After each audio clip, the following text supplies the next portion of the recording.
فرشتہ نور سے پیدا کیا گیا ہے، وہ پاک ہے، وہ اللہ کے کسی حکم کی خلاف ورزی کر ہی نہیں سکتا. لا یعصون اللہ ما امرہم ویفعلون ما یؤمرون، وہ جو بھی اللہ تعالیٰ حکم دیتا ہے اس کی کوئی معصیت یا نافرمانی نہیں کرتے، بلکہ جو حکم لیا جاتا ہے مان لیتے. ذرا سا اشکال ہوا تھا، پوچھ لیا، جواب مل گیا، خاموش ہو گئے بس. لیکن عزازیل نامی ایک جن تھا جو ایک تو جن ہونے کی نسبت سے فرشتوں سے کچھ نہ کچھ مماثلت تھی، قرب تھا، دوسرے یہ علم میں، زہد میں، عبادت میں اتنا اونچا تھا، اتنا اونچا تھا، اتنا اونچا تھا کہ یہ ملائکہ ہی کے صف میں شامل ہو گیا. اس نے عالم بغاوت بلند کر دیا. جب حکم دیا گیا کہ سجدہ کرو آدم کو، اب یہ دیکھیے کس قدر یہ اہم مضمون ہے. اور آپ سوچ رہے ہیں یہ باتیں آج پہلی مرتبہ ہمیں اس طرح سنائی جا رہی ہیں، یہ باتیں تو علم میں آتی نہیں ہمارے. وجہ کیا ہے؟ آپ کو دلچسپی نہیں ان چیزوں سے. جدید تہذیب نے ان چیزوں کی اہمیت کو زیرو کر دیا. قرآن میں اہمیت کا کیا عالم ہے؟ 7 جگہ یہ مضمون قرآن میں آیا کہ فرشتوں کو ہم نے حکم دیا سجدہ کرو آدم کو، سب نے سجدہ کیا. فسجد الملائکۃ کلھم اجمعون، سارے کے سارے، کل کے کل، سب نے مل کر سجدہ کیا آدم کو. اللہ کے حکم سے فوراً تعمیل کر دی. الا ابلیس ابا واستکبر وکان من الکافرین، ابلیس نے نہیں کیا، انکار کیا، استکبار کیا، گھمنڈ کیا. اور اس کو سورہ کہف میں بیان کر دیا گیا، یہ اس لیے کہ وہ اصل میں جنات میں سے تھا، اگرچہ شامل تو تھا فرشتوں میں اس وقت. کانا من الجن ففسق عن امر ربہ، وہ اصل میں جنات میں سے تھا، اس وجہ سے وہ اپنے رب کے اس فیصلے کے خلاف کھڑا ہو گیا، سرکشی تھی اس میں. یہ معاملہ اتنا اہم ہے، اب آپ سمجھیے کہ 7 مرتبہ سورہ بقرہ، سورہ اعراف، سورہ حجر، سورہ بنی اسرائیل، سورہ کہف، سورہ طٰہٰ، سورہ صاد، 6 مکی صورتوں میں ذکر ہے یہ، اور ایک مدنی صورت سورہ بقرہ. ان میں سے اکثر مقامات پر پھر جب اللہ نے کہا کہ اچھا تم نے یہ سرکشی کی ہے اور ہمارے حکم کی خلاف ورزی کی ہے تو یہاں سے نکل جاؤ، دفع ہو جاؤ، تم مردود ملعون، ان علیک لعنتی الی یوم الدین، اب تجھ پر لعنت رہے گی میری قیامت کے دن. اس نے کہا اچھا پروردگار پھر مجھے ذرا مہلت دے دے، رب فانظرنی الی یوم یبعثون، قیامت تک میری زندگی طویل کر دے. فذهب فإنك من المنذرین، کہہ دیا اچھا جاؤ، تمہاری یہ درخواست بھی ہم نے قبول کی. اس نے کہا پروردگار اب میں اس آدم کو بھی گمراہ کر کے چھوڑوں گا اور آدم کی نسل کو تباہ کر کے چھوڑوں گا. انتہائی شدید چیلنج کے انداز میں یہ قرآن مجید میں 4-5 مرتبہ بھی. میں نے صرف 2 جگہ سے آپ کو اس وقت کوٹ کر کے سنایا تھا. سورہ اعراف میں اللہ تعالیٰ فرماتے ہیں قالا، اس پر ابلیس نے کہا فبما اغویتنی، تو اے رب جو تو نے مجھے گمراہ کیا ہے، مجھے دلیل کر دیا، مجھ پر فوقیت دے دی اس کو، انا خیر منہ، میں اس سے بہتر ہوں، خلقتنی من نار وخلقتہ من طین، بنایا تو نے مجھے آگ سے اور اس کو بنایا مٹی سے، پھر مجھ سے مطالبہ کہ میں سجدہ کروں اور میں نے سجدہ نہیں کیا تو اب تو نے مجھے ملعون قرار دے دیا. قال فبما اغویتنی لاقعدن لهم صراطک المستقیم، اب میں یہ نسل آدم کے لیے، اس کو برباد کرنے کے لیے تیری سیدھی راہ کے اوپر گھات میں بیٹھوں گا، سیدھے راستے پر چلنے نہیں دوں گا. ثم لآتینہم من بین ایدیہم، پھر میں ان پر حملہ آور ہوں گا، ان کے سامنے سے بھی، ومن خلفہم، ان کے پیچھے سے بھی، وعن ایمانہم، ان کے داہنی جانب سے بھی، وعن شمائلہم، ان کے بائیں جانب سے بھی، ولا تجد اکثرہم شاکرین، اور تو دیکھے گا کہ ان کی اکثریت تیری شکر گزار بندوں پر مشتمل نہیں. یہ چیلنج تھا. اور ایک چھوٹا سا چیلنج جو سورہ صاد میں آیا ہے، اور یہاں تو اس نے اللہ کے جلال کی قسم کھا کر کہا قال فبعزتک لأغوینہم اجمعین، اے رب تیری عزت، تیرے جلال کی قسم ہے میں ان سب کو گمراہ کر کے چھوڑوں گا، الا عبادک منہم المخلصین، سوائے ان میں سے وہ کچھ لوگ جنہیں تو خالص اپنا بندہ بنا لے، جنہیں تو اپنا بندہ بنا لے، مخلص نہیں، مخلص، یہ مفعول ہے، فاعل نہیں ہے، جسے تو بنا لے۔ بعض لوگوں کو اللہ چن لیتا ہے، وہ اجتباکم، تمہیں چن لیا ہے۔ استفاء، اجتباء، وہ بچیں گے جن کو تو اپنی خاص امان میں لے لے گا، باقی میں سب کو گمراہ کر کے چھوڑوں۔ یہ ہے اصل دنیا میں نوع انسانی کا ابدی دشمن، ازلی سے ابدی تک۔ اور اس میں نوٹ کیجئے کہ اس کی اصل بنیاد کیا ہوئی؟ دو لفظ، تکبر اور حسد۔ استکبرا، تکبر کیا، انا خیر منہ، میں اس سے بہتر ہوں۔ یہ ساری بس کی گانٹھ یہی ہے، سب سے بڑی گمراہی کی وجہ یہی ہے۔ اسی لیے کہا ہے حدیث میں، لن يدخل الجنہ من کان فی قلبہ مثقال حبۃ من کبر، جنت میں ہرگز وہ شخص کبھی بھی داخل نہیں ہو سکے گا جس کے دل میں رائے کے دانے کے برابر بھی کبر۔ تکبر سب سے بڑا جرم، الکبر ردائی، اللہ فرماتا ہے یہ تکبر، یہ تو میری چادر ہے۔ کوئی شخص تکبر کرتا تو گویا میری چادر گھسیٹ رہا ہے میرے کندھے سے۔ عرب میں کسی شخص کی توہین کرنی ہوتی تھی تو اس کی چادر گھسیٹتے تھے، ننگا کر دیا گویا، یہ میری ردائی ہے، الکبر ردائی، یہ میری چادر ہے، یہ جامہ مجھے زیب دیتا ہے، مجھ پر راستہ ہے۔ اور حسد، آدم کو جو برتری عطا ہو گئی اس حسد کی آگ میں وہ جانا اور اس کا انتقام لینا چاہتا ہے۔ آدم سے بھی، آدم کو بھی گمراہ کیا، جنت سے نکلوایا، ایسے نکلنا تو انہیں تھا ہی مشیت اذن میں، لیکن فوری طور پر اللہ کے حکم کی خلاف ورزی تو کروائی نا۔ فعصى آدم ربہ فغوى، آدم نے اپنے رب کے حکم کی نافرمانی کی، گمراہ ہوا عارضی طور پر۔ یہ دوسری بات ہے، توبہ کر لی، اللہ نے توبہ قبول فرما لی، معاف کر دی۔ کوئی مستقل جو ہے وہ نسل انسانی پر اس گناہ کا اثر متوارث طور پر نہیں آ رہا، ختم ہو چکا معاملہ، ہوا تھا ہو گیا۔ فتلقى آدم من ربہ کلمات فتاب علیہ انہ هو التواب الرحیم۔ اور توبہ کی شان یہ ہے جب وہ قبول ہو جائے اللہ کی جناب میں، کیا تائب من الذنب کمن لا ذنب لہ، گناہ سے توبہ کرنے والا ایسے ہوتا ہے جیسے اس نے کبھی گناہ کیا ہی نہیں تھا، لیکن بارہ کو گمراہ کرنے میں کامیاب ہو گیا، حضرت آدم اور حوا کو بھی۔ اور نوع انسانی کی عظیم اکثریت، عظیم اکثریت، عظیم اکثریت اس کے داؤ میں آئی ہوئی ہے نہیں۔ کتنے ہیں وہ عباد اللہ المخلصین، الا عبادک منہم المخلصین، کتنے جو واقعتاً خالصتاً اللہ کے بندے بن گئے، جنہیں اللہ نے اپنا بنا لیا، اپنا قرار دے دیا۔ اب اس کے ساتھ نوٹ کیجئے، اس ابلیس کے ساتھ ایک فوج بھی ہے جسے قرآن مجید میں کہا گیا ہے یہ اس کی پارٹی ہے، حزب الشیطان، یہ اکیلا نہیں ہے۔ ایک تو وہ عزازیل ہے، اس کی طویل ترین عمر اللہ نے دے دی، وہ تو قیامت تک رہے گا۔ باقی بھی جنات جو ہے ان کی نسل میں سے، یا اس کی نوع میں سے، اس کی نسل میں سے، جنات کی عمریں انسانوں کی عمروں سے زیادہ ہیں، بہت زیادہ ہیں، لیکن پھر بھی اتنی نہیں ہے۔ یہ خاص ہے اس کا معاملہ کہ اس نے کہا تھا رب انظرنی الی یوم یبعثون، مجھے دے دے مہلت اس وقت تک تاکہ میں ثابت کر کے دکھا دوں کہ جسے تو نے یہ خلافت دیا یہ اس کا اہل نہیں ہے۔ Let me prove this point ولا تجد اکثرهم شاکرین، تو ان کی اکثریت کو شکر گزار نہیں پائے گا۔ وہ ابلیس جو ہے وہ ریکروٹ کرتا ہے اپنے فوجی، اول تو خود جنات میں سے جو اس کے نمبر 1 لشکری ہے۔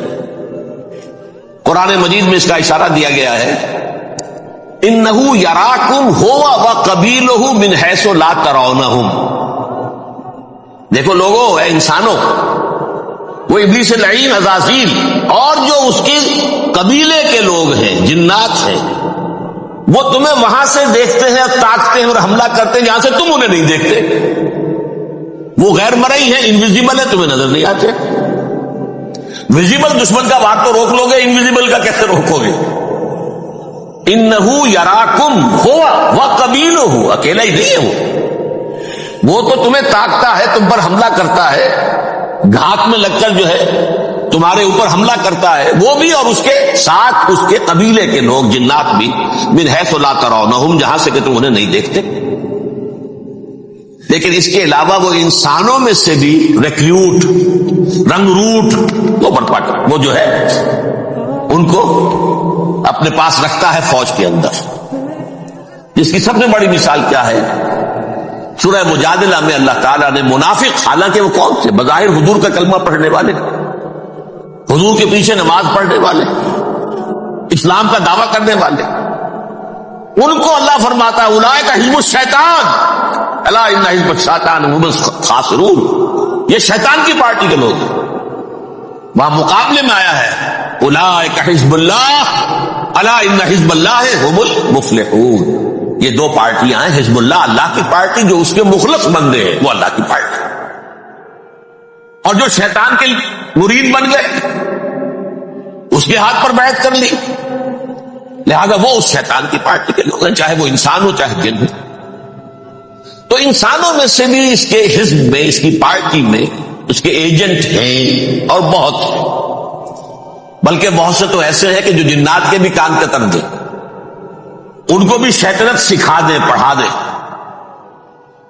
لیکن اب ایک بات سمجھیے، ایک دنیا میں نسل اور قوم بھی ایسی ہے جو ایک خاص وقت سے بحیثیت مجموعی من حیث القوم ابلیس کی ایجنٹ بن گئی۔ وہ کون ہے؟ وہ یہودی۔ یہ یہودی قوم جو ہے، اس میں ایک تو کچھ یہ کہ ان کی فطرت کے اندر یہ تھا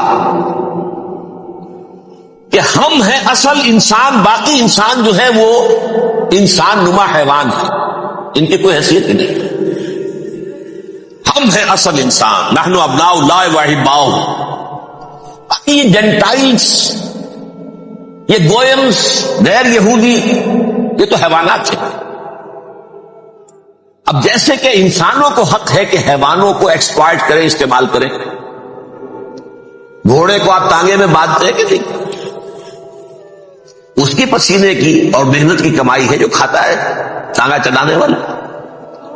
البتہ یہ ضرور ہے کہ چونکہ اگلے روز پھر جوتنا ہے تو کچھ نہ کچھ تو اسے بھی کھلائے گا نا، اپنی کمائی میں سے کچھ دانے کھلائے گا، کچھ اور گھاس دے گا، یا بیل کو جوتنا ہے ہل میں تو کچھ نہ کچھ اس کو دیتا ہوگا کھانے، لیکن پھر اسے استعمال کرنا۔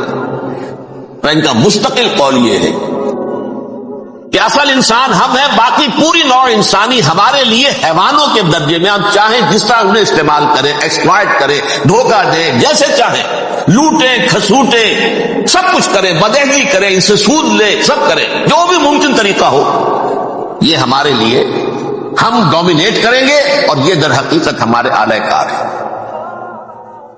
ایک تو اس اعتبار سے یہود بقیہ پوری نوع انسانی کے دشمن بن گئے۔ قرآن مجید کی وہ آیت بھی میں نے آپ کو سنائی، وَقَالُوا لَيْسَ عَلَيْنَا فِي الْأُمِّيِّينَ سَبِيلٌ، یہ امیین کہتے تھے نا ان کو، جو غیر یہودی ہیں، کیونکہ ان کے پاس کتاب تھی، تورات تھی، اور کتاب نہیں تھی کسی کے پاس، لہذا یہ ان پڑھ ہے، پاگل ہے، جاہل ہے، امی ہے، ہم ہیں صاحب کتاب، ہمارے پاس شریعت، ہمارے پاس کتاب، یہ لوگ ان پڑھ ہیں، جاہل۔ لیسا علینا فی الامیین سبیل، ان امیین کو ہم لوٹیں، کھسوٹیں، دھوکہ دیں، فریب سے جو کریں، چوری کریں، ڈاکہ ڈالیں، جیب کے قطرے، جس طرح بھی کریں ہمارے لیے جائز ہے، ہمارے اوپر کوئی گرفت نہیں ہوگی۔ اللہ تعالیٰ ہم سے یہ نہیں پوچھے گا تم نے جھوٹ کیوں بولا تھا اس کے ساتھ، تم نے وعدہ خلافی کیوں کی تھی اس کے ساتھ، تم نے کیوں دھوکہ دیا تھا اس کو، تم نے کیوں اس کا مال جو ہے غبن کر لیا تھا، ہڑپ کر لیا، نہیں، ہم پر کچھ نہیں ہے۔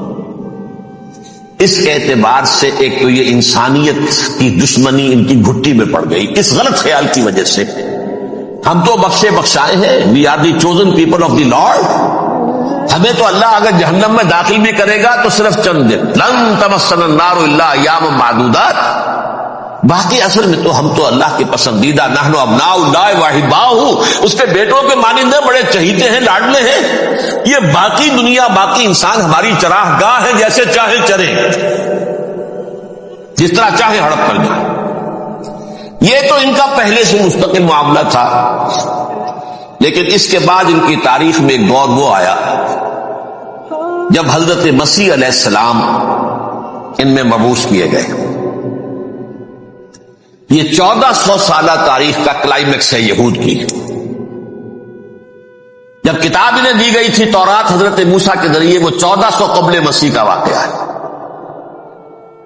اس وقت سے لے کر اللہ کا وہ فضل ان پر ہوا، وہ فضل ان پر ہوا کہ کوئی ایک لمحہ ایسا نہیں آیا 1400 برس میں کہ ان کے ہاں کوئی نہ کوئی نبی موجود ہو۔ یہ تار ٹوٹا ہی نہیں، 2 سے شروع ہوا، موسیٰ ہارون علیہ السلام، اور 1400 برس کے بعد پھر آخری 2 ہے، عیسیٰ اور یحییٰ علیہ السلام۔ یوں سمجھ لیجئے، اور اس کے درمیان یہ تار ہے، اور اس تار میں کوئی ایک لمحہ ایسا نہیں آیا کہ کوئی نبی موجود۔ اس میں اتار چڑھاؤ بہت سے آئے ہیں، اس کا وہ میرا موضوع نہیں ہے اس وقت۔ قبل مسیح کی تاریخ جو ہے وہ میرا موضوع نہیں ہے۔ قرآن مجید میں سورہ بنی اسرائیل کے پہلے رکوع میں اس کا تذکرہ موجود ہے۔ وَقَضَيْنَا إِلَىٰ بَنِي إِسْرَائِيلَ فِي الْكِتَابِ لَتُفْسِدُنَّ فِي الْأَرْضِ مَرَّتَيْنِ وَلَتَعْلُنَّ عُلُوًّا كَبِيرًا۔ 2 مرتبہ ان پر عذاب کے کوڑے برسے، پہلے اشوریوں کے ذریعے سے جو شامی تھے، سیرینز اشوری کہلاتے، پھر بابلیوں کے ذریعے سے یعنی عراقیوں کے ذریعے سے، بیبیلونیا نام تھا عراق کا پہلے، ان پر بہت بڑی بڑی تباہیاں آئیں، اللہ تعالیٰ کی طرف سے عذاب آئے۔ اس کے بعد پھر دوسرے دور میں دوسرا اقتدار کا دور آیا، خربستیاں بڑھ گئیں، تو پہلے گریکس کے ذریعے سے، یونانیوں کے ذریعے سے، اور پھر رومیوں کے ذریعے سے انہیں پسوایا گیا۔ یہ دور گزر چکے تھے ان پر، 2 عروج کے دور اور 2 زوال کے دور۔ میری چھوٹی سی کتاب ہے تنظیم اسلامی کا تاریخی پس منظر، 6-7 روپے کی ہوگی، اس کو آپ دیکھیں گے تو اس میں اس کا پورا نقشہ آپ کو ملتا ہے۔ ویسے تو یہ کہ میری جو ذرا بڑی کتاب ہے سابقہ اور موجودہ مسلمان امتوں کا ماضی، حال اور مستقبل، اس میں میں نے ان معاملات کو بڑی تفصیل سے بحث کی۔ بہرحال یہ جو دور تھا ان کا 1400 سالہ، وہ اونچ نیچ سے ہوتا ہوا جب آیا ہے حضرت مسیح کی بعثت پر، تو ان کی شرارت کی انتہا یہ ہو گئی کہ اللہ تعالیٰ نے مسیح کو رسول بنا کر بھیجا، رسولاً الی بنی اسرائیل۔ حضرت موسیٰ اور حضرت عیسیٰ کے درمیان رسول کوئی نہیں ہے، سب نبی ہیں۔ حضرت موسیٰ رسول تھے اور حضرت عیسیٰ رسول، درمیان میں داؤد ہو، سلیمان ہو، یسعیاہ ہو، زکریا ہو، یہ سب نبی ہیں، یحییٰ نبی ہے، رسول نہیں ہے، لہذا وہ شہید کر دیے گئے۔ رسول شہید نہیں ہو سکتا، قتل نہیں ہو سکتا۔ لیکن عیسیٰ اور موسیٰ کے درمیان 1400 برس ان کے جو ہیں، اس کا کلائمیکس ہے حضرت مسیح علیہ السلام کی بعثت، اور حضرت مسیح علیہ السلام کو جسے اللہ نے اپنی روح قرار دیا، روح منہ، کلمتہ القاہا الی مریم، اللہ کا کلمہ، عظیم ترین معجزات۔ انہوں نے کیا کہا؟ یہ ولد الزنا ہے، حرام زادہ ہے، معاذ اللہ، نقل کفر نباشد، یہ جادوگر ہے، یہ مرتد ہے، یہ واجب القتل۔ اصل حکومت اس وقت رومیوں کی تھی حکومت، لیکن انہوں نے انہیں آٹونومی دے رکھی تھی، اپنے مذہبی معاملات تم خود طے کر سکتے۔ تو کائفاس جو اس وقت کا ان کا ہیڈ ربائی تھا سب سے بڑا، اس کی عدالت نے فیصلہ کیا مسیح کو سولی چڑھا دیا جائے۔ پائلیٹس پونٹس، اس کے پاس ان کی ازداج پہنچ گئی، یہ ہمارا مجرم ہے مذہبی، یہ مرتد ہے، یہ کافر ہے، یہ جادوگر ہے، یہ واجب القتل ہے، اسے قتل کر سولی چڑھا دو۔ خیر وہ لمبی بات ہو جائے گی، اس نے تو اپنے ہاتھ دھوئے کہ صاحب ہمارے پاس کوئی جرم نہیں ہے اس کے خلاف، تم کہتے تو ٹھیک ہے سولی چڑھا دیتے۔ یہ دوسری بات ہے کہ اللہ نے حضرت مسیح کو اٹھا لیا آسمان پر، ان کی جگہ وہ شخص سولی چڑھا جس نے غداری کر کے گرفتار کروایا تھا، جوڈاس اسکیریوٹ، اس کی شکل اللہ نے بدل دی حضرت مسیح کی سی، اور حضرت مسیح کو فرشتے اٹھا کے اوپر لے گئے، وہ زندہ آسمان پر اٹھا لیے گئے۔ اور یہ ساری تفاصیل نہ قرآن میں ہے نہ حدیث میں ہے، یہ انجیل میں ہے، لیکن انجیل کون سی؟ برناباس کی انجیل، gospel of the lord according to saint Barnabas. یہ حواریین مسیح میں سے تھے، لیکن عیسائی ان کو تسلیم نہیں کرتے، ان کی بائبل کو صحیح نہیں مانتے، کینونیکل نہیں مانتے۔ 100 انجیلیں تھیں، 104 تھیں، جن میں سے 4 چنی ہیں انہوں نے، یہ متی اور جان اور مرقس مارکس، یہ ہے، تو یہ 4 انجیلیں ہیں انہوں نے تسلیم کی کہ یہ کینونیکلز ہیں، یہ تو ہیں حقیقی، باقی جو ہے 100 اس کو وہ تسلیم نہیں کرتے۔ ان میں سے ایک ہے یہ برناباس، اس میں یہ تفصیل ہے کہ اللہ تعالیٰ نے اس شخص کی، جیوڈاس کی، یہوداس اس کو انگریزی میں کہتے ہیں، اس کی شکل بدل دی حضرت مسیح کی، وہ گرفتار ہوا، وہ سولی چڑھ گیا۔ وہ غدار تھا، غداری کی سزا اسے ملنی تھی، وہ مل گئی۔ حضرت مسیح کو فرشتے 4 اٹھ رہے ہیں۔ جس کوٹڑی میں حضرت مسیح مقیم تھے، ایک باغ کے اندر روپوش تھے، اس کی چھت پھٹی ہے، 4 فرشتے آئے ہیں، حضرت مسیح کو اٹھا کر لے گئے ہیں، چھت برابر ہو گئی ہے۔ اس کے بعد وہ شخص پکڑا گیا۔ بہرحال حضرت مسیح کو اللہ نے اٹھا دیا آسمان۔ لیکن وہ دن ہے کہ اس قوم کو اب مغضوب علیہم قرار دے دیا گیا۔ نوٹ کر لیجیے، اصل میں تو ہونا یہ چاہیے تھا کہ رسول کی جان کے درپے جب کوئی امت ہو جاتی تھی تو اللہ کا قاعدہ یہ تھا کہ اس امت کو نسیہ منسیہ کر دیا جائے۔ حضرت نوح کی قوم کو ختم کیا یا نہیں؟ حضرت ہود کی نگاہوں کے سامنے قوم عاد برباد کی گئی یا نہیں؟ حضرت صالح کی نگاہوں کے سامنے قوم سمود برباد ہوئی؟ یہ اللہ کا قاعدہ رہا۔ سدوم اور عمورہ کی بستیاں حضرت لوط علیہ السلام جہاں بھیجے گئے، مدین کا علاقہ جہاں حضرت شعیب بھیجے گئے، آل فرعون جن کی طرف موسیٰ کو بھیجا گیا، سب ہلاک کر دیے۔ کیونکہ رسولوں کے بارے میں اللہ کا، نبیوں کے بارے میں یہ بات نہیں ہے۔ نبی آیا، اس نے دعوت دی، جس نے مان لیا اچھا کیا، اپنے لیے اچھا کیا، نہیں مانا اس کی اپنی جو ہے آپ برباد ہو گئی۔ دنیا میں کوئی فیصلہ اس کا نہیں ہوتا، لیکن رسولوں کا معاملہ یہ ہوتا ہے کہ دنیا میں وہ اللہ کی عدالت بن کر آتے ہیں۔ مانو گے تو بچو گے، نہیں مانو گے ہلاک۔ تو اس اعتبار سے وہ مستحق تو ہو چکے تھے اس کے کہ انہیں ہلاک کر دیا جائے۔ اب اللہ کی کوئی خصوصی مشیت ہے، اس میں کیا حکمت ہے، وہ ہے ایک حکمت میں بعد میں اگر وقت ہوا تو بتاؤں گا۔ فیصلہ یہ کیا اللہ نے کہ حضرت مسیح کو تو اٹھا لیا زندہ، اور ان کی رسی ابھی مزید دراز کر دی، کہ ان کو ابھی مہلت دے دی کہ تمہیں آخری 30 سال، جس کو عذاب اکبر کہتا ہے قرآن، سورہ سجدہ جو حضور ہر جمعے کی پہلی رکعت میں فجر میں پڑھتے تھے، وَلَنُذِيقَنَّهُم مِّنَ الْعَذَابِ الْأَدْنَىٰ دُونَ الْعَذَابِ الْأَكْبَرِ لَعَلَّهُمْ يَرْجِعُونَ۔ چھوٹے چھوٹے عذاب اور ایک بڑا عذاب، جبکہ قوم بالکل برباد، نسیم منسیہ، کَأَلَّمْ يَغْنَوْا فِيهَا، ایسے ہو جائے جیسے کوئی تھے ہی نہیں آبادیاں، لا يَرَىٰ إِلَّا مَسَاكِنُهُمْ، اب ان کے مسکن نظر آتے، مکین نظر نہیں آتے۔ یہ عذاب اکبر جو ہے وہ ان پر نہیں آیا، حالانکہ وہ مستحق ہو گئے تھے اسی وقت۔ اس کو یوں سمجھیے کہ کسی شخص کو پھانسی کا حکم تو ہو جائے، ایگزیکیوشن نہیں ہوتا ہے، کئی سال گزر جاتے ہیں پڑے ہوئے، اور معاملات جو ہیں وہ چلتے رہتے ہیں۔ یہ معاملہ ہوا اس کے ساتھ، ورنہ یہ مستحق ہو چکے تھے آخری بربادی تباہی کے، عذاب استیصال، جڑ سے کاٹ دینے والا عذاب۔ وہ آ سکتا تھا ان پر اسی وقت، لیکن اللہ نے ان کی مہلت دراز کی۔ لیکن اس کے بعد اللہ نے ان کو ایک اور موقع دیا۔ 600 برس بعد حضرت مسیح کے، محمد الرسول اللہ صلی اللہ علیہ وسلم کی بعثت کی، اور یہ میں سمجھتا ہوں کہ اس قوم پر اللہ کا اتنا بڑا فضل تھا، اتنا بڑا فضل تھا، اتنا بڑا فضل تھا۔ اب پھر ایک موقع دیا، عسیٰ ربکم ان یرحمکم وان عدتم عدنا۔ دیکھو اب بھی تمہیں ہم ایک موقع دے رہے ہیں، تمہارا رب تمہارے اوپر اب بھی فضل کرنے کو تیار ہے، رحم فرمانے کو تیار ہے۔ ان ھذا القرآن یہدی للتی ہی اقوم، اس قرآن کے سائے میں آ جاؤ، یہ شاہدرا ہے ہدایت میں آنے کا، اس میں داخل ہو جاؤ، محمد کی تصدیق کرو صلی اللہ علیہ وسلم، دامن محمدی میں آ جاؤ، اب بھی ہم تمہارے گناہ بخش دیں۔ لیکن نہیں، اس قوم نے حضرت محمد صلی اللہ علیہ وسلم کی دشمنی کی کمر کسی، اور اب یوں سمجھیے اس تاریخ سے لے کر آج تک یہ گٹھ جوڑ ہے۔ ظاہر بات ہے کہ ابلیس کا بھی اصل دشمن اب کون ہے، یا ہدف کون ہے، ٹارگٹ کون ہے؟ جنہوں نے محمد کو نہیں مانا صلی اللہ، وہ تو ہے ہی جہنمی، ان پر کوئی اور محنت کرنے کی ضرورت کیا ہے؟ سمجھ گئے میری بات؟ حضور کی بعثت کے بعد جنہیں حضور کو رد کر دیا، ان کو ایمان نہیں لائے، وہ کون ہے؟ کافر، وہ جہنمی ہے ہی ہے۔ لہذا اس کے اوپر کوئی محنت صرف کرنے کی ابلیس کو ضرورت نہیں، اس کا اصل ٹارگٹ امت محمد ہے صلی اللہ علیہ وسلم۔ وہ ساری نوع انسانی کی دشمنی اب آ کر مرکوز ہو گئی ہے امت محمد صلی اللہ علیہ وسلم کی دشمنی۔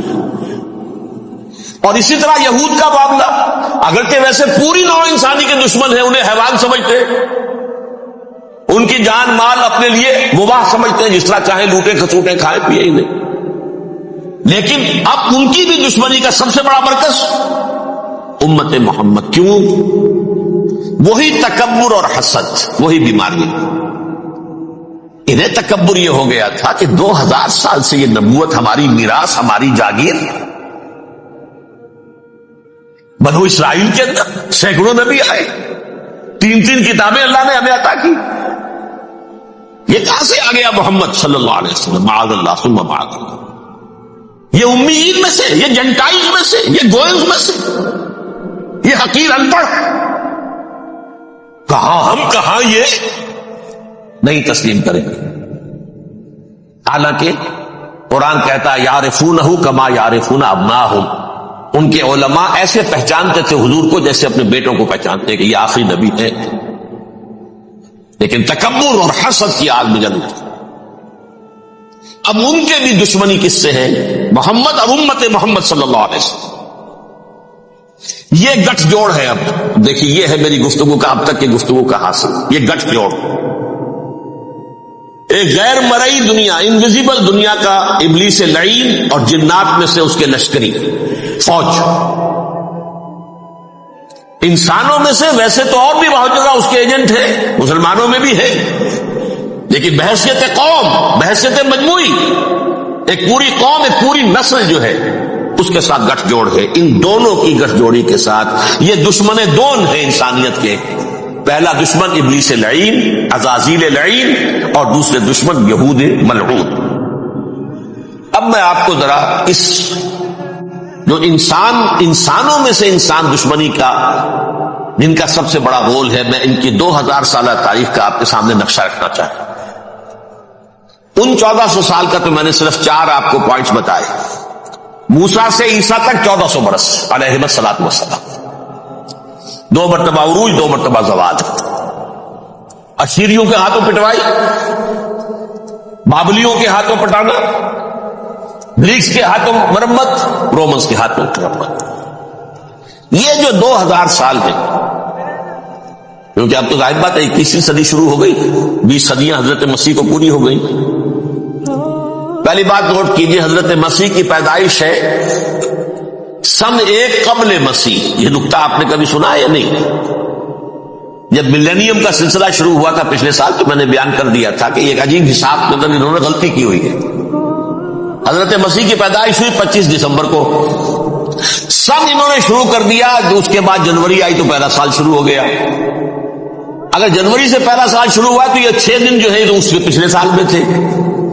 لہذا کہا جائے گا کہ Jesus Christ was born 1 year before Christ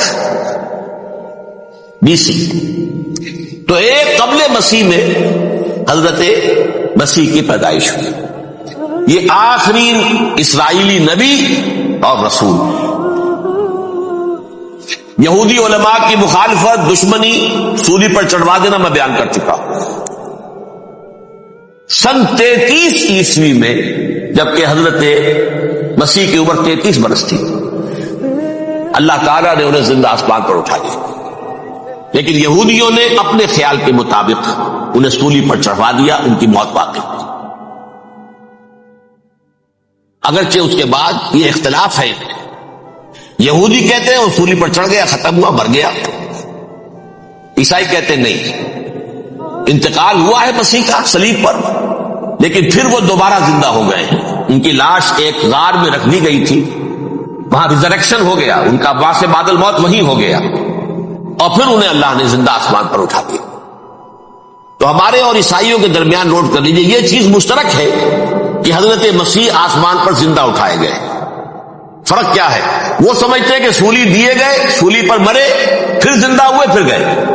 ہم سمجھتے ہیں کہ نہیں، وما صلبوہ وما قتلوہ، انہوں نے صلیب دے سکے انہیں اور نہ انہیں قتل کر سکے، بل رفعہ اللہ الیہ، اللہ نے اٹھا لیا. پھر ہمارا اور یہ اس کا عیسائیوں کا ایک اور اتفاق ہے، سیکنڈ کمنگ آف جیسس، حضرت مسیح دوبارہ آئیں گے. یہ عیسائیوں کا بھی عقیدہ ہے اور ہمارا بھی. بہرحال تو جیسا کہ میں نے عرض کیا کہ اس وقت یہ عذاب استیصال، عذاب اکبر کے مستحق ہو چکے تھے. لیکن اللہ نے ان کی مدت دراز کی ہے، لیکن ان پر دنیاوی عذاب کا ایک کوڑا جو ہے اللہ تعالی کی طرف سے اسی وقت برسا، دنیاوی عذاب دنیا میں رہتے ہوئے ختم نہیں کیا گیا۔ 37 برس بعد حضرت مسیح کے رفع سماوی کے 37 برس بعد سن 70 میں یہودیوں نے بغاوت کی رومیوں کے خلاف۔ رومی ٹائٹس جنرل تھا ایک، اس نے پھر جو حملہ کیا ہے 1,33,000 یہودی ایک دن میں قتل کیا یروشلم میں، اور ہیکل سلیمانی گرا دیا۔ وہ ہیکل پہلے بھی گرا تھا، پہلے 1400 سال کے دوران میں بھی نبوکدنضر نے گرایا تھا، لیکن پھر اس کے 150 سال بعد انہوں نے دوبارہ بنا لیا تھا، اس لیے وہ اسے سیکنڈ ٹیمپل کہتے ہیں۔ پہلا ٹیمپل جو حضرت سلیمان نے بنایا تھا نبوکدنضر نے گرا دیا 587 قبل مسیح میں، پھر دوبارہ انہوں نے 150 سال کے بعد بنا لیا۔ وہ اس تاریخ کا حصہ ہے، میں نے جس کے بارے میں آپ کو تفصیل نہیں بتائی۔ اس میں یہ ہوا سن 70 میں وہ گرا دیا گیا، وہ آج تک گرا پڑا ہوا ہے۔ نمبر 2 یہ کہہ دیا گیا کہ یہودیوں اس ارض فلسطین سے نکل جاؤ، تم یہاں نہیں رہ سکتے۔ لہذا جس کا جہاں سینگ سمایا چلا گیا، یورپ میں چلے گئے، ایشیا میں آ گئے، عرب میں آ گئے، یہ 3 قبیلے جو رات بھی میں نے عرض کیا تھا، بنو قینقاع، بنو نذیر اور بنو قریظہ، یہ وہاں سے آ کے مدینے میں آباد ہو گئے۔ جس کا جہاں سینگ سمایا، افریقہ میں، ہندوستان میں، جہاں چلے گئے۔ ڈایاسپورا اسے کہتے ہیں، وہ آپ نوٹ کر دیجئے اس لفظ کو، ڈایاسپورا، ہمارا دور انتشار، جبکہ ہمیں ہماری اصل سرزمین تو فلسطین ہے، حضرت ابراہیم کا مسکن، حضرت اسحاق حضرت یعقوب کا مسکن فلسطین، یہ ہے ہماری اصل جاگیر، یہ تو ہماری جدی پشتی جاگیر ہے، لیکن یہاں سے نکال دیے گئے سن 70 عیسوی میں، اور وہاں سے لے کے 1917 تک ان کا ڈایاسپورا جاری رہا۔ یہ دور انتشار ہے۔ اس دور انتشار کے چند حصے ہیں جس کو میں چاہتا ہوں کہ آپ علیحدہ علیحدہ سمجھ لیں۔ دور انتشار کا جو پہلا جو ہے تقریباً 300 برس رومی حکمران تھے، وہ یہودیوں کے بھی دشمن تھے اور عیسائیوں کے بھی دشمن تھے۔ عیسائی اور یہودی ایک دوسرے کے بھی دشمن تھے، لیکن رومی سمجھتے تھے کہ یہ ایک ہی تھیلی کے چٹے بٹے ہیں۔ رومیوں کے نزدیک عیسائی بھی یہودیوں ہی کا ایک فرقہ تھے، کوئی علیحدہ مذہب تو تھا ہی نہیں۔ لہذا رومی جو ہیں رومنز، وہ ان دونوں کو ستاتے تھے، مارتے تھے، اور یہ آپس میں لڑتے تھے۔ یہودی عیسائیوں کو مارتے تھے، عیسائی یہودیوں کو مارتے تھے۔ یہ ہے 300 برس تک کی تاریخ۔ سن 300 عیسوی میں کیا ہوا؟ ایک معجزہ ہو گیا۔ بہت عظیم ایمپرر کانسٹینٹائن، قسطنطین اعظم، رومن ایمپررز میں سے بہت بڑا ایمپرر، وہ عیسائی ہو گئے۔ اب تو معاملہ بالکل تلپٹ ہو گیا، پوری سلطنت عیسائی ہو گئی۔ اب عیسائیوں کے عیش ہو گئے اور یہودیوں پہ مار پڑنی شروع ہوئی۔ اب عیسائیوں کا آپ خود سوچئے کہ جنہیں وہ خدا بنا بیٹھے ہیں، خدا کا بیٹا قرار دے رہے ہیں، ان کے قاتل کون؟ یہودی بدماش۔ لہذا ان کی وہ پٹائی شروع ہوئی ہے یورپ میں، پوری رومن امپائر میں انہیں ذلیل کیا گیا، شہروں میں آمد بند، علیحدہ رہو، گھیٹوز کے اندر رہو۔ یہودی کا نام جو ہے وہ گالی بن گیا، جیسے آج بھی یہودی گالی کہتے ہیں، جیسے خنزیر کا لفظ، وہ بھی اللہ کی مخلوق ہے، لیکن آپ کو معلوم ہے کوئی شخص زبان پہ نام نہیں لانا چاہتا خنزیر کا، سور کا، ہے تو مخلوق، وہ بھی ایک حیوان ہے۔ ایسے ہی یہ ہے یہودی گالی، لہذا ایک طرف تو ان دونوں کے درمیان دشمنی، اس کو قرآن کہتا ہے وَأَغْرَيْنَا بَيْنَهُمُ الْعَدَاوَةَ وَالْبَغْضَاءَ، ہم نے ان کے مابین دشمنی جو ہے پیدا کر دی۔ اور جب یہ پوری سلطنت عیسائی ہو گئی تو قافیہ تنگ ہو گیا یہودیوں کا۔ اب آئیے 571 عیسوی، یعنی جبکہ ڈایاسپورا کو کتنا عرصہ ہو چکا تھا؟ 500 برس۔ سن 70 سے شروع ہوا ڈایاسپورا، جب ٹائٹس نے گرایا ہے ہیکل کو، اور نکال باہر کیا انہیں فلسطین سے، بھاگ جاؤ یہاں ایک یہودی بھی نہیں رہے گا، فلسطین سے نکال دیے۔ اس کے پورے 500 برس بعد سن 571 عیسوی میں حضور کی پیدائش ہوئی، ولادت با سعادت محمد الرسول اللہ صلی اللہ علیہ وسلم۔ 610 میں آپ پر وحی کا آغاز ہوا، لیکن حضور کے ساتھ ان کا معاملہ کیا رہا؟ اول تو جبکہ حضور ابھی مکے ہی میں تھے، یہودیوں نے ریشہ دوانیاں شروع کر دی حضور کے خلاف۔ قریش مکہ کو سکھاتے تھے، پڑھاتے تھے، ان سے یہ پوچھو، ان سے یہ پوچھو، یہ ریستہ تنگ کرو، ان سے یہ امتحان لو، یہ آپ کے علم میں ہے۔ سورہ بنی اسرائیل میں، سورہ کہف میں وہ سوالات، جو امتحانی سوالات آئے تھے، ذوالقرنین کون تھا، اصحاب کہف کون تھے، تم رسول بنے پھرتے ہو تو بتاؤ، اور یہ روح کی حقیقت کیا بتاؤ۔ یہ ساری ریشہ دوانیاں کر رہے تھے بیٹھے ہوئے، ابھی وہیں پر حضور ابھی پہنچے بھی نہیں۔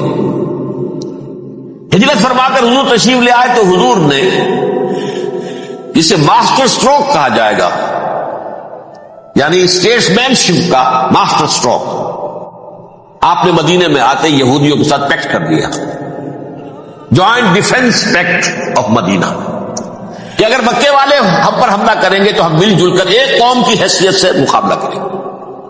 یہ میثاق مدینہ کہلاتا ہے، جس کے بہت غلط معنی پہنائے جا رہے ہیں آج کل۔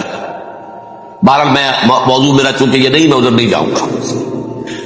لیکن ہوا کیا، ہر مرتبہ یہ خیانت کے مرتکب ہوئے، ان میں جو عہد کیے تھے ان سے پھرے، اندر ہی اندر سازش، ریشہ دوانی، حضور کی بدترین دشمنی۔ سورہ نساء کی آیت نمبر 12 میں 14 میں 13 میں فرمایا ہے، لا تزال تطلع علی خائنۃ منہم، اے نبی ہمیشہ آپ کے علم میں ان کی طرف سے خیانتیں، بدیانتیاں آتی رہیں گی، اور بار بار وہ مسلسل جنگ کی آگ بھڑکاتے تھے۔ قریش کو دعوت دیتے، آؤ آؤ آؤ، ہم اندر سے بغاوت کر دیں گے، تم آؤ تو صحیح، ختم کریں محمد کو اور اہل ایمان کو صلی اللہ علیہ وسلم رضی اللہ تعالی عنہ اجمعین۔ لیکن پھر جب وہ آتے تھے تو یہ دبک جاتے تھے، ان میں ہمت نہیں تھی، میدان کے مرد نہیں رہے تھے۔ یہ سورہ حشر میں ان کا نقشہ کھینچا گیا ہے، کھلے میدان میں مقابلے کی اس کے اندر صلاحیت ہی نہیں۔ یہ تو فصیلوں کے پیچھے سے، جیسے عورتیں کہیں دیہات میں لڑائی ہوتی ہے تو مرد جو ہے گلیوں میں لڑتے ہیں، عورتیں اوپر سے پتھر پھینکتی ہیں، بس وہ کام یہ کر سکتے تھے، من ورائے جدر، فصیلوں کے پیچھے سے، جنگ میں میدان میں نہیں آ سکتے۔ بہرحال قرآن مجید میں ہے یہ، سورہ مائدہ کی آیت نمبر 64، کلما اوقدوا نارا للحرب اطفاها اللہ، اکثر و بیشتر مواقع پر تو یہ جب آگ بھڑکاتے تھے جنگ کی، اللہ اسے بجھا دیتا تھا۔ لیکن بہرحال اس کے باوجود جنگیں ہوئی، غزوہ بدر، غزوہ احد ہوئی کہ نہیں، یہ ساری اس اصل شرارت میں، اور اس کے نتیجے میں حضور نے پھر ایک ایک کر کے 3 قبیلوں کو سزا دی۔ غزوہ بدر کے فوراً بعد بنو قینقاع نکالے گئے، غزوہ احد کے فوراً بعد بنو نذیر نکالے گئے، اور غزوہ احزاب کے بعد بنو قریظہ نکال دیے گئے۔ یہ تو میں نے آپ کے سامنے رکھ دیا صرف حضور کے زمانے میں ان کا کیا رویہ رہا، دشمن۔ رات بھی ہم نے وہ آیت پڑھی تھی، لَتَجِدَنَّ أَشَدَّ النَّاسِ عَدَاوَةً لِلَّذِينَ آمَنُوا الْيَهُودُ وَالَّذِينَ أَشْرَكُوا، اہل ایمان کی دشمنی میں شدید ترین تم پاؤ گے یہودیوں کو اور مشرکین۔ مشرکین بھی بعد میں ہے، پہلے یہودی۔ حضور کے بعد کیا ہوا اب یہ نوٹ کیجئے، یہ ان کی تاریخ کا دوسرا دور۔ حضرت عمر رضی اللہ تعالی عنہ کا عہد خلافت ہے، بیت المقدس کا محاصرہ کیا گیا، فصیل بڑی اونچی، شہر اندر سے سیلف سفیشینٹ، حملے کا راستہ کوئی نہیں، محاصرہ طول کھینچ رہا ہے، لیکن ان کے پاس رسد بھی موجود ہے، پانی بھی موجود ہے، وہ دروازے بند کر کے بیٹھے ہوئے۔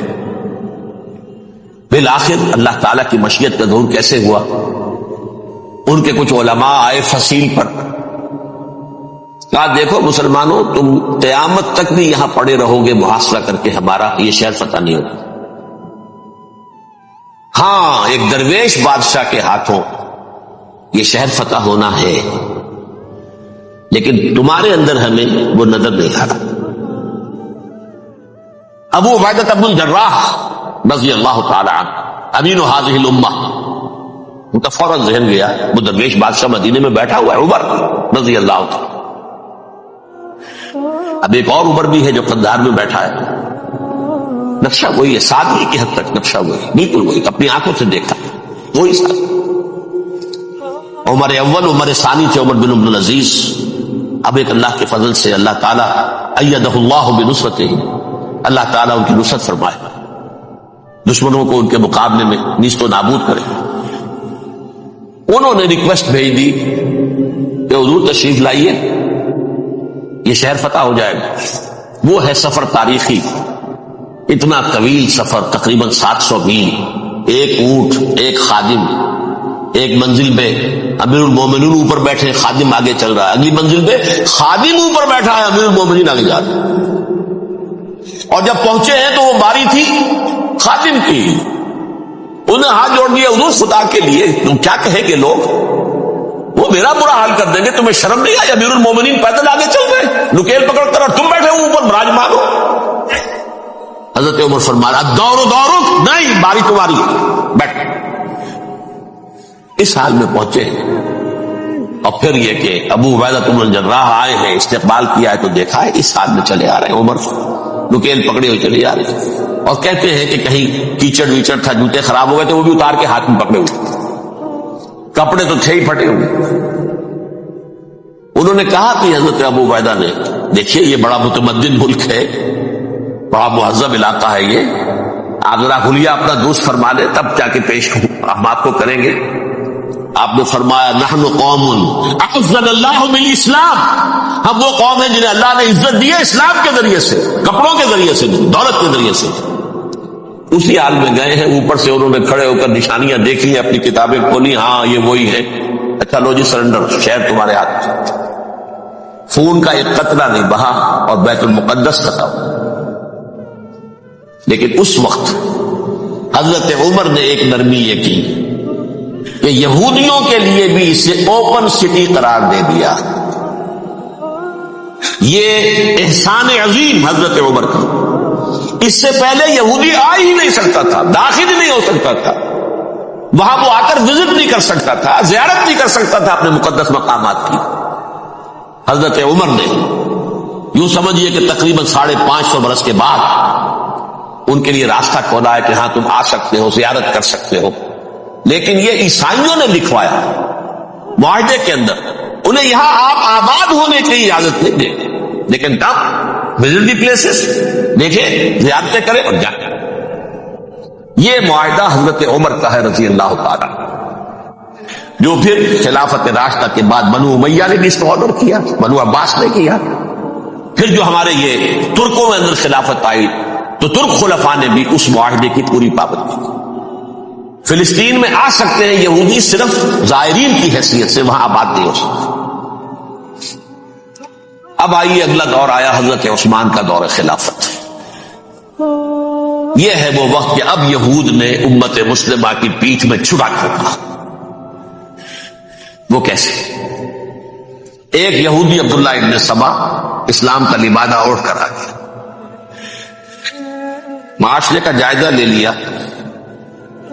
ان میں بنو ہاشم اور بنو امیہ میں جو پرانی کشاکش تھی اس کے کچھ نہ کچھ جراثیم باقی ہیں. اگر ان کو ذرا بھڑکا دے تو مسلمانوں میں انتشار کا دور. کہا یہ عثمان کون ہے؟ یہ تو بنو امیہ میں سے ہے، یہ حق تو بنو ہاشم کا ہے، خلافت ان کے پاس ہونی چاہیے، محمد کے تو رشتہ دار وہ ہے صلی اللہ علیہ وسلم. عوام الناس کے اندر بات پھیلنی شروع ہوئی. پھر ایک بڑی سازش کے انداز میں حضرت عثمان کے خلاف پروپیگنڈا، حضرت عثمان کے جو عاملین تھے، گورنر تھے، ان کے خلاف پروپیگنڈا. اور ایسی ہوشیاری کرتے تھے کہ کوفے میں کوفے کے حاکم کے خلاف کچھ نہیں کہنا، اجی مصر میں یہ ہو رہا ہے، اجی شام میں یہ ہو رہا ہے، اجی یہ جو مسلمان ہے وہ یہ کر رہا ہے، یہ ظلم ہو رہا ہے، یہ لوٹ مار ہو رہی ہے، یہ خیانتیں ہو رہی ہیں. اب نہ تو اس زمانے میں مینز آف کمیونیکیشن، کیسے تصدیق کریں؟ افواہیں تو آپ آج کراچی کے اندر شروع ہو جائے تو پتہ نہیں چل سکتا کسی کو کہ کیا اس میں صداقت ہے کیا جھوٹ ہے. اور بری بات جو ہے فطرت انسانی کی کمزوری ہے، وہ فوراً قبول کرتا ہے. کسی کے بارے میں اچھی بات ماننے کو تیار نہیں ہوتا، لیکن بری بات تو فوراً تیار ہے. بہرحال یہ فتنہ انہوں نے اٹھایا، حضرت علی کی الوہیت کا فتنہ اٹھایا، حضرت عثمان کے خلاف الفتنۃ الکبریٰ برپا کیا، حضرت عثمان شہید ہوئے۔ اس کے بعد 5 برس تک مسلمان ایک دوسرے کی گردنیں کاٹتے رہے، باہمی خانہ جنگی ہوئی۔ امت کو وہ زخم لگایا ہے جو آج تک جس سے خون بس رہا ہے۔ یہ شیعان عثمان اور شیعان علی تھے جو بعد میں پھر سنی اور شیعہ ہو، اور آج تک فتنہ کس نے جگایا؟ ایک عبداللہ ابن سبا یہودی اور اس کے کارندے، شیطان کا ایجنٹ، اور انسانوں میں سے بھی اس کے جو بھی حواریین تھے اور شیطانوں کے اندر سے بھی تھے، انہوں نے بھی اس آگ کو بھڑکایا۔ یہ آپ سوچ لیجئے کہ یہ کس نے وہ زخم لگایا؟ یہودی۔ اگلا دور آیا، خلافت راشدہ ختم ہوئی، بنو امیہ کا بھی دور کافی گزر گیا۔ طارق ابن زیاد 712 عیسوی میں حملہ کرتے ہیں اسپین پر۔ اسپین اس وقت عیسائیت کا بہت بڑا گڑھ، بڑے کٹر ترین عیسائی جو ہے وہ اسپین میں تھے، لہذا یہودیوں کی وہاں بہت پٹائی ہوتی تھی، بہت پٹائی ہوئی، میں بتا چکا ہوں، دشمنی تھی چلی آ رہی تھی عیسائیوں کے ہاتھوں یہودیوں کی۔ وہ تو سن 300 عیسوی سے ایمپرر کانسٹنٹائن کے بعد سے شروع ہو گئی۔ اس حوالے سے یہودیوں نے اس وقت چالاکی یہ برتی، کچھ راستے واسطے بتائے، کچھ مدد کی طارق ابن زیاد کی۔ طارق ابن زیاد نے انہیں اپنا محسن سمجھا، ہسپانیہ فتح ہو گیا تو یہودی چونکہ محسنین کی فہرست میں آ چکے تھے، انہیں بہت اقتدار نصیب، بڑی سپورٹ مسلمانوں نے دی۔ ان کے بڑے بڑے علماء جو اسی دور کے اندر پیدا ہوئے، بڑے بڑے تھنکرز ان کے اسی دور میں پیدا ہوئے۔ بن گوریون جو کہ ایک وزیر اعظم تھا اسرائیل کا، اس نے یہ لکھا ہے اپنی کتاب میں، Muslim Spain was the golden era of our diaspora. وہ ڈائسپورا جو 70 عیسوی سے شروع ہوا تھا اور 1917 عیسوی تک جاری رہا ہے، اس میں سے گولڈن ایرا ہمارا جو تھا وہ مسلم اسپین کا، ہسپانیہ میں بیٹھ کر ہم نے عیش کی۔ لیکن وہاں سے انہوں نے اور جو کچھ کیا، یہ تو داستان کے تو بہت سے گوشے ہیں، لیکن میں جس اسٹریٹ لائن میں چل رہا ہوں اس کے اعتبار سے ایک بات سمجھ لیجیے، وہاں بیٹھ کر انہوں نے اب عیسائیت کی پیٹھ میں چھڑا گھونپا، پروٹیسٹنٹ مذہب پیدا کیا، تقسیم کر دیا، جیسے شیعہ سنی کی تقسیم، عبداللہ ابن سبا، رومن کیتھولک اور پروٹیسٹنٹ کی تقسیم، یہودی علماء۔ ہوتا کیا تھا، ہسپانیہ کی یونیورسٹیاں ہیں، کارڈووا میں ہے، ٹولیڈو میں ہے، گریناڈا میں ہے، غرناطہ، قرطبہ، تولیتلا، اور وہاں آتے تھے لوگ، فرانس سے چلے آ رہے ہیں نوجوان پڑھنے کے لیے، جرمنی سے چلے آ رہے ہیں، اٹلی سے چلے آ رہے ہیں، 3 ہی ملک قریب ترین پڑھتے ہیں سینٹرل جو یورپ کے ہیں۔ یہاں پر جو ہے وہ اسلام جو نور پھیلا رہا تھا اس سے بھی مستفیض ہوئے، جہالت کے جو ہے پردے ان کے وہ چھٹے، اس کے ساتھ ہی وہ یہودی وہاں ان کے اندر جو جراثیم داخل کر رہے تھے وہ اس عیسائیت کے خلاف بغاوت، جو اس وقت دنیا میں عیسائیت اس وقت تھی، پوپ کا راج تھا دنیا میں اس وقت، یورپ میں جو عیسائیت تھی اس میں ایک طرف بادشاہ تھے، لیکن بادشاہوں کی حیثیت وہاں پر یوں سمجھ لیجئے کٹ پتلیوں کی تھی، اصل قوت پوپ کے ہاتھ میں تھی۔ اور پوپ کو انہوں نے جیسے قرآن نے کہا اتخذوا احبارهم ورهبانهم اربابا من دون اللہ، کیونکہ سینٹ پال نے شریعت موسوی ساقط کر دی تھی تو اب شریعت تھی ہی نہیں، پوپ کو اختیار تھا جس چیز کو چاہے حلال قرار دے دے، جس چیز کو چاہے حرام قرار دے دے۔ اتخذوا احبارهم ورهبانهم اربابا من دون اللہ۔ انہوں نے کہا صاحب کہ پوپ کس بلا کا نام ہے، یہ بھی انسان ہے، بات تو ٹھیک تھی نا، اصل حیثیت تو کتاب کی ہونی چاہیے، ڈیوائن بک، ریویلڈ اسکرپچر، لہذا یہ کتاب ہر شخص پڑھ سکتا ہے۔ پوپ کے باپ کو جو ہے کوئی اس کے لیے پروپرائٹری رائٹس تو نہیں ہے کہ صرف پوپ پڑھ سکتا ہے یا پادری پڑھ سکتے ہیں، ہم بھی پڑھ سکتے ہیں، ہم بھی سمجھ سکتے ہیں۔ یہ باتیں تھی کہ جن کو بڑھا چڑھا کر بیان کر کے اور پوپ کا اقتدار ختم کرا دیا اور توجہ مرکوز کر دی بائبل کی طرف۔ اب بائبل میں بڑا حصہ تو اولڈ ٹیسٹامنٹ کا ہے، نتیجہ کیا ہوا، یہود کی عظمت پروٹیسٹنٹس کے نزدیک مسلم ہو گئی، اصل قوم تو یہ ہے. وہ دشمنی بدلی کہ نہیں بدلی؟ موسیٰ کے امتی یہ ہے، تورات موسیٰ کو دی گئی، ابراہیم کی نسل یہ ہے. لہذا وہ جو دشمنی تھی، جو عداوت تھی کہ ہمارے خدا کو سولی چڑھانے والے ہیں یہ بدماش، اس کا ازالہ ہوا. اس پروٹسٹنٹ مذہب کے نتیجے میں یہ میں اب آپ کو بتاتا ہوں کہ ایک نتیجہ وہ نکلا ہے جسے برٹرنڈ رسل نے بیان کیا ہے. اس کی کتاب ہے ان پریز آف آئیڈلنس، صفحہ 108. وہ لکھتا ہے the Christians retaining the Judaic belief in special revelation added to it the Roman desire for worldwide domination and the Greek taste for metaphysical subtleties.